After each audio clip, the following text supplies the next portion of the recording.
Happy Thursday! This is More Than Just Task Management, your favorite daily podcast where we help you build a thriving business. With me, Anna Angelova, business coach and consultant, and Jores Minusfand, my co host and business consultant. Hey, Jores. Hi Anna, happy Thursday. What So, is the topic for today? yes, today we are diving into a topic that, as I mentioned yesterday, it's something we all struggle with, whether it's small business, mid-sized, and corporations. I would say probably especially corporations, but even as small, mid-sized businesses, we tend to get into this thing where we overpay for software, we overpay for technology.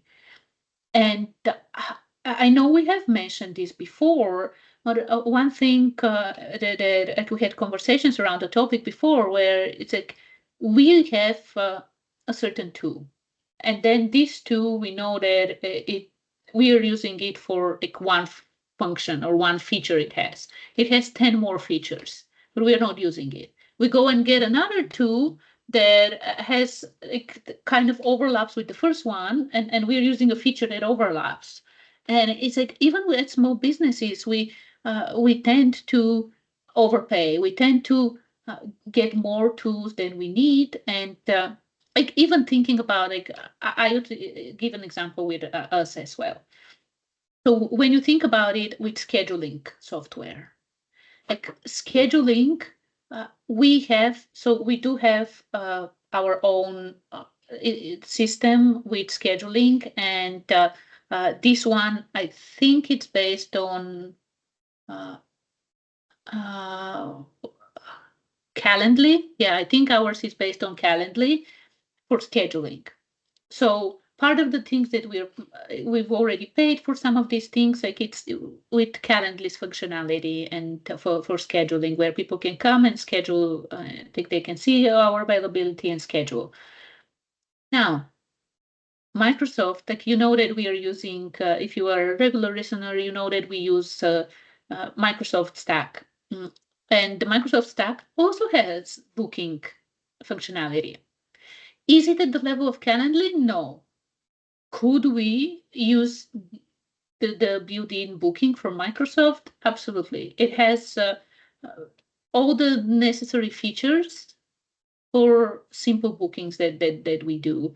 So it's really this is again, as I said, even something that we do. Like we paid for that the system we have that includes Calendly, and we're also paying for Microsoft subscriptions and things like this. So even we are overpaying for some of these things. And the thing is that when you, from one perspective, yes, we'll probably always overpay for something because the different tools they overlap, and the feature that, let's say, the booking on for Teams might not be as nice as the one for Calendly. So like we prefer to use Calendly. Uh, but then there are opportunities for a lot of us to once in a while sit down and see, like, what software are we using? What are we paying for? How much are we paying for these things? Are there overlaps where we can actually uh, decide to get rid of one thing and keep the other? And this is actually where I open the floor for you, Joris, to share a little bit about the whole journey of and process of looking into ultimately your tech stack and figuring out, are you overpaying for things, and what the next steps would be. Thanks, Anna.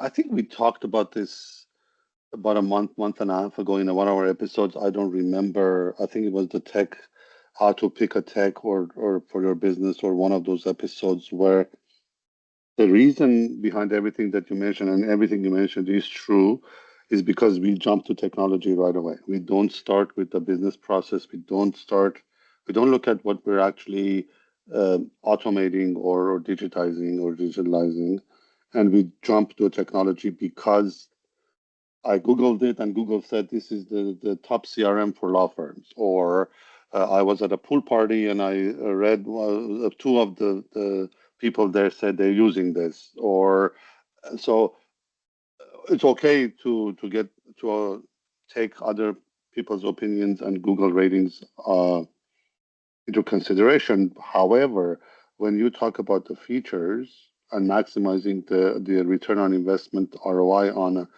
a technology that you put money into, you need to start with your business process, map it out to that technology. Go literally make a list of your all the features that you need for that process, compare it to the and every single software, legitimate software on the internet has all the list of features. Compare those two tables, put them into a an Excel, and see how much of a tool are you going to use. Yes, there is a tool that's used for all lawyers, CRM, but you're not the same as other lawyers. Your values are different, your processes are different, your business is different. So map it out to see how much of the features are actually map out to your processes. And if you don't end up using 80% of any technology, don't buy it. Minimum 80%. And today, again, software developers, platform developers, they understand businesses much, far better than they did in the 1990s when in the 2000s where I started.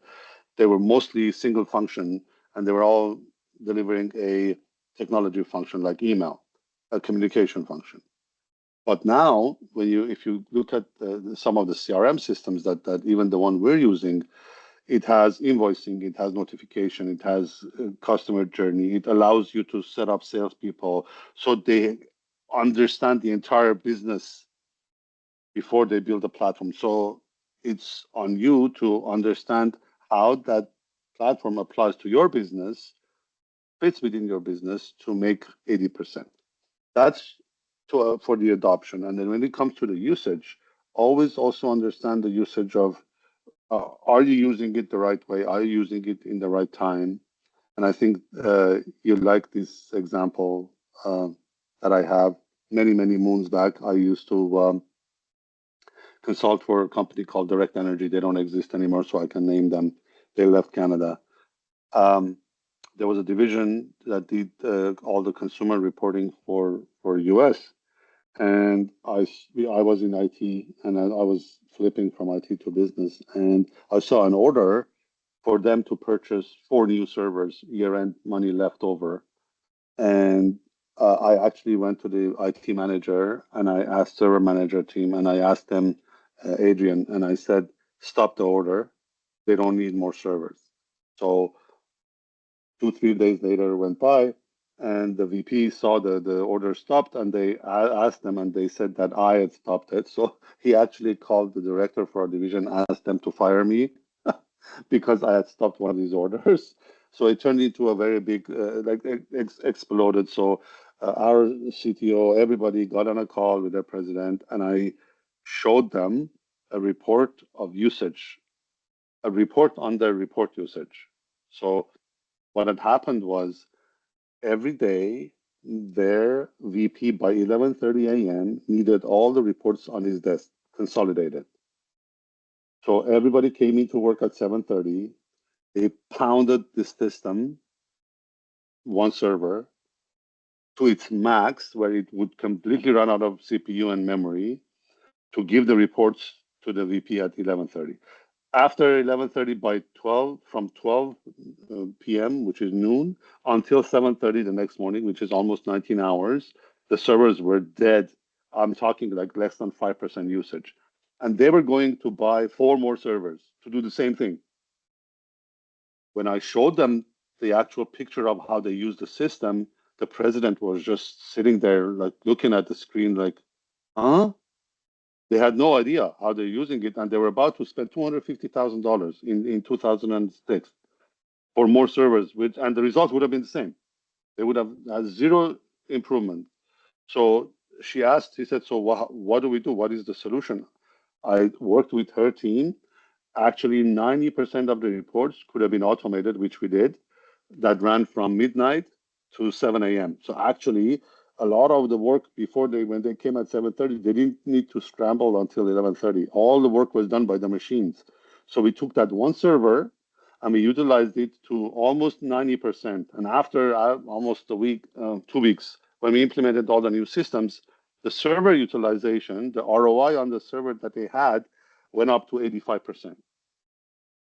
Not only they didn't spend $250,000 on throwaway money, they actually got more return on investment on their system that they had. So this is just an example. Apply this logic to everything that you do. Understand the underlying reason, the process that you're using, and what is the bottleneck before you jump and buy the next technology. Oh, we need to go to the cloud. Oh, we need to do this. No, like understand the root cause of your problem. Understand the root cause of your system and your process that you're putting, digitalizing. Then you will have the same, a good platform that you can use and get your maximize your ROI. And then yeah, there's 20% that that tool does not cover. Yes, you may need another platform, but that platform will not be as costly as a platform that you're using 80% of it. So it's important to analyze your tech stack from a business perspective before you jump to tech. And this is something that you can do like as an exercise, especially as your business grows. You can do this kind of exercise like annually, let's say, like once a year, sit down and see, okay, these are our processes. Like this is a process we have, the business process we have. Now, these are the technologies, like the software, the tech stacks that we have. And I loved what you said, Jores, like map out, okay, these are the features that all these different tools have, and how do they correspond to the process we have right now. For this process, this is the things that we use, and this can allow you to see gaps, it can allow you to see overlaps, and to reevaluate and see where you are. And then of course another part of the overpaying for software is what happens, like very rarely companies come and tell you, oh, by the way, your fee is reduced. Very, very rarely. And unfortunately, this is how things work, especially the bigger players for bigger services and products and things like this. So, another thing as you're doing this process annually is looking for ways to renegotiate things with your suppliers, with the product, with the software companies, because again, unfortunately, this is the truth. And Joris, I think you mentioned it yesterday when you talked about onboarding, how a lot of companies like they do so much to get you, acquire you as a client, and then after that they throw you under the bus or they completely forget about you.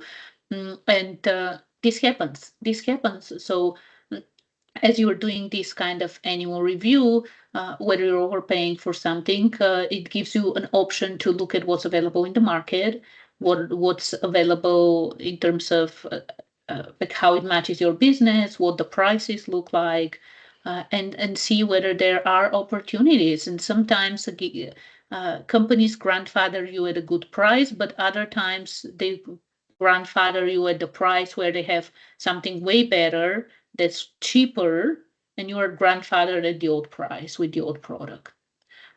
So I'm thinking, or I would say, like with our expertise, like especially for small, mid-sized business, once a year, going through this exercise once a year should be more than enough. Like you don't need to do it more often. It doesn't make sense. It's important because when you think about it, all these things they pile up. Like the tool that we are using, actually, Freedom Kit, it is, I believe, we do, like we got it before we actually started the business, and it was something that was part of a promotional offer with a course attached to it. So that's why I got it.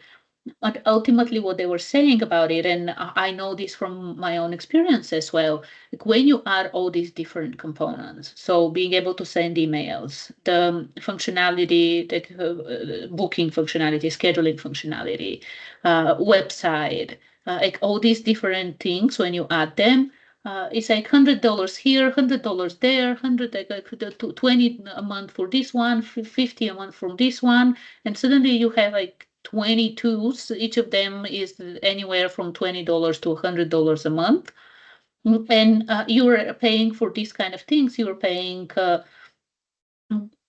anywhere from a few hundred to a few $1,000s a month for all these different components.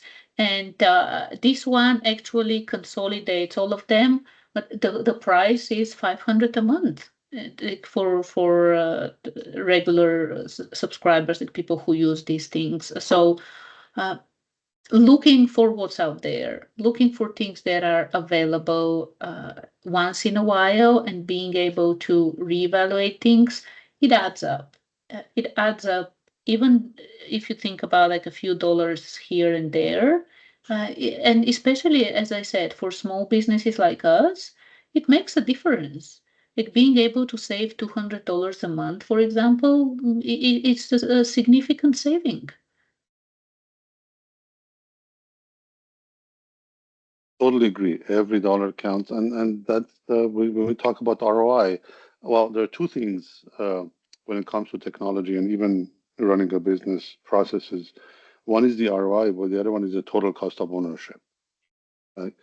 People talk about the cost of it's $500 a month, but what is the total cost of ownership? If it's not the right software and it's costing your people 100 hours a month, 100 hours multiplied by the median salary that you pay $80 an hour, that's $8,000 a month.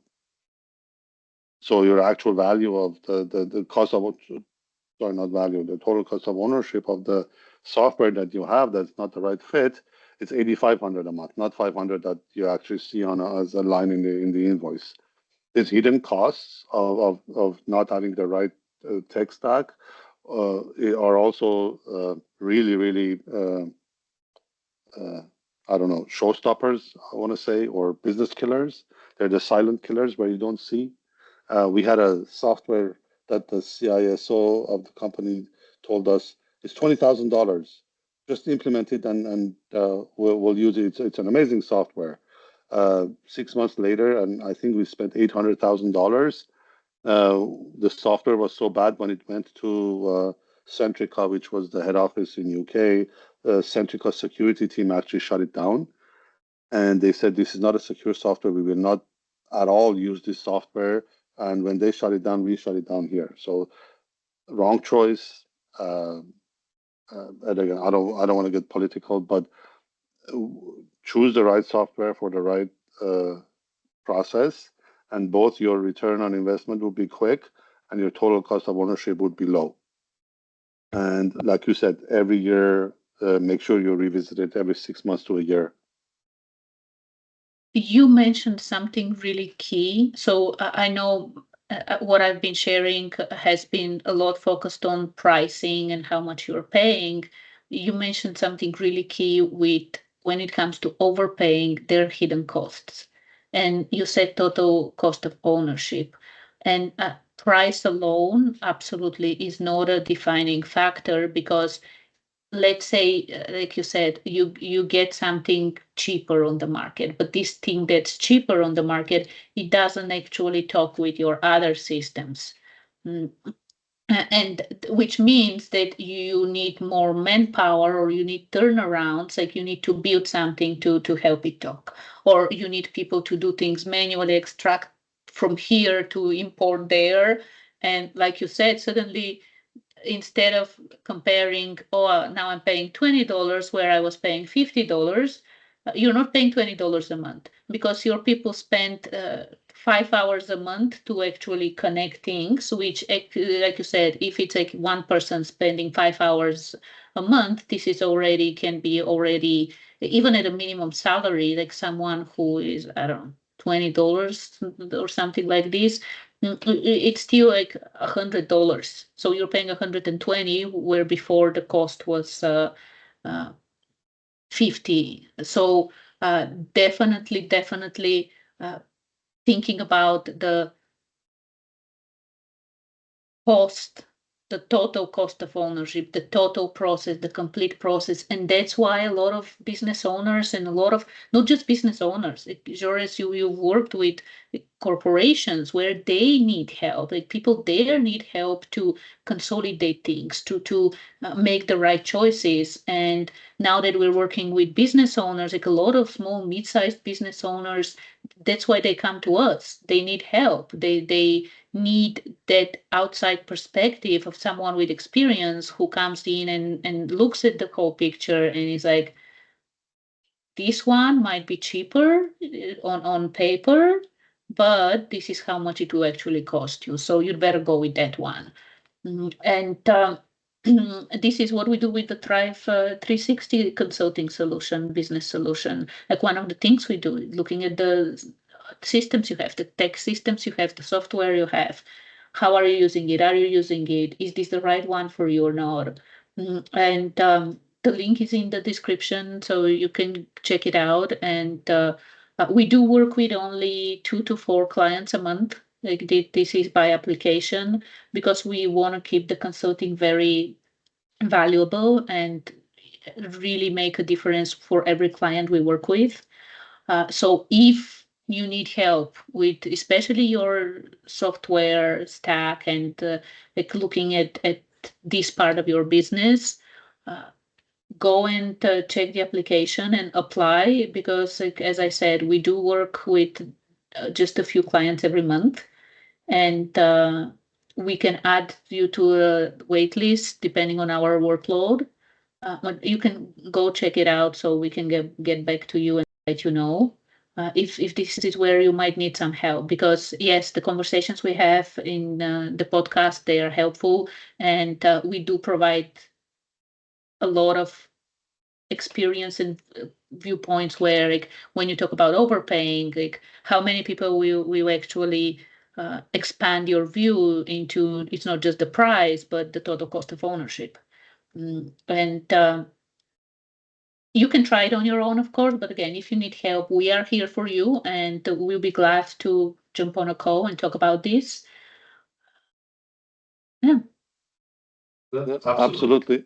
We can provide guidance before, during, and after you acquire your tech on doing analysis at different levels. We have a lot of experience with this. So yeah, message us and we'll definitely can help you out. That was amazing, Anna. Thank you. No, thank you, Jores. I always love the tech conversations with all your experience and knowledge. Okay, it's always fantastic. It's almost the end of the week, so tomorrow we are wrapping up our conversations with a conversation around hiring and outsourcing. So if you're just starting or you're looking for your next hire or outsourcing things, tomorrow is for you. And come back, listen to tomorrow's conversation, which will be another fantastic one. And you know, if you are a regular listener, you know that we always provide everything. Yes, we try to do this in a matter of 10-15 minutes. Sometimes we go overboard. But yeah. And this would be a very good complement to the conversation we had about delegation. Oh yeah, absolutely, absolutely. And if you missed the delegation, this was on Tuesday, I believe. Yes,